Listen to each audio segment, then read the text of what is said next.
பிரியமானவர்களே, இயேசு கிறிஸ்துவின் இணையற்ற நாமத்தில் உங்களை வாழ்த்துகிறேன். இந்த மன்னா டுடே என்ற டெய்லி பாட்காஸ்டை கேட்கிற உங்கள் ஒவ்வொருவரையும் கர்த்தர் ஆசீர்வதிப்பாராக.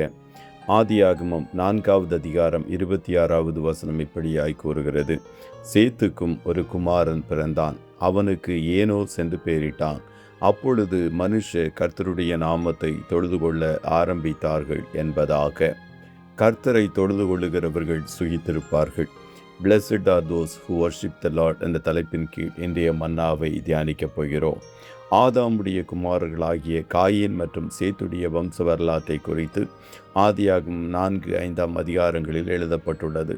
காயினுடைய சந்ததி அநீதியினால் நிறைந்தவர்களாகவும் உலகத்துக்குரியவர்களாகவும் காணப்பட்டார்கள்.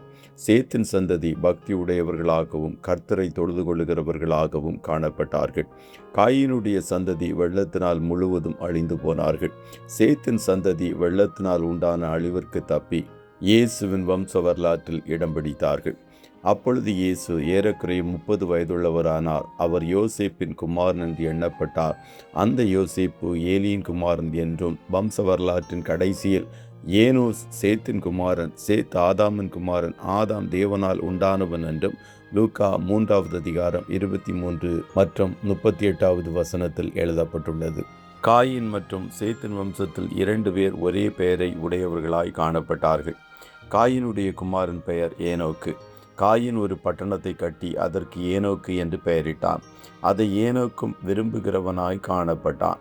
இந்நாட்களிலும் அநேகர் கட்டுகிற வீடுகள், தங்களுடைய ஆஸ்திகள், சபைகளில் வாங்கி வைக்கிற பொருட்கள் எல்லாவற்றிற்கும் தங்கள் பெயர்களை போட விரும்புவது உண்டு. தங்கள் வீடுகள் நித்திய காலமாகவும் தங்கள் வாசஸ்தலங்கள் தலைமுறை தலைமுறையாகவும் இருக்கும் என்பது அவர்கள் உள்ளத்தின் அபிப்பிராயம். அவர்கள் தங்கள் நாமங்களை தங்கள் நிலங்களுக்கு தரிக்கிறார்கள் என்று சங்கீதம் 49:11 கூறுகிறது. ஆகையால் அப்படிப்பட்ட காரியங்கள் கர்த்தருடைய பார்வையில் பெருமையை வெளிப்படுத்துகிறதாய் காணப்படுகிறது. ஆனால் தேவனை தொழுது கொண்ட சேத்தின் வம்சத்தில் வந்த ஏனோக்கு தேவனோடு சஞ்சரிக்கிறவனாய் காணப்பட்டான். அவன் தேவனுக்கு பிரியமானவன் என்றும் சாட்சி பெற்றான். ஏதேனுக்கு வெளியே கர்த்தரோடு நடக்க முடியும் என்று முதலில் நிரூபித்து காட்டியவன் இவனாய் காணப்படுகிறான். ஆகையால் கர்த்தர் அவனை எடுத்து கொண்டார். இன்று அவன் தேவனோடு காணப்படுகிறான். காயின் வம்சத்தில் வந்த இன்னொருவன் லாமேக்கு. இவன் முதலாய் 2 பெண்களை விவாகம் செய்து பலதார மனத்தை தொடங்கி வைத்தவன். தேவன் ஆணென்று ஒருவனையும் பெண்ணென்று ஒருத்தியையும் சிருஷ்டித்து அவர்களை விவாகத்தில் இணைத்து 2 பேரையும் ஒரே மாம்சமாக்கி ஒன்றாக்கினார். அதுதான் அன்றைக்கும் இன்றைக்கும் தேவனுடைய சித்தமாய் காணப்படுகிறது.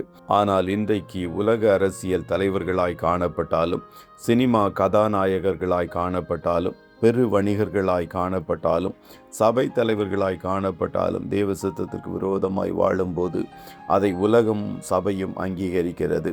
சேத்தின் வம்சத்தில் வந்த லாமேக்கு கர்த்தருக்கு பயந்து வாழ்ந்தவன்.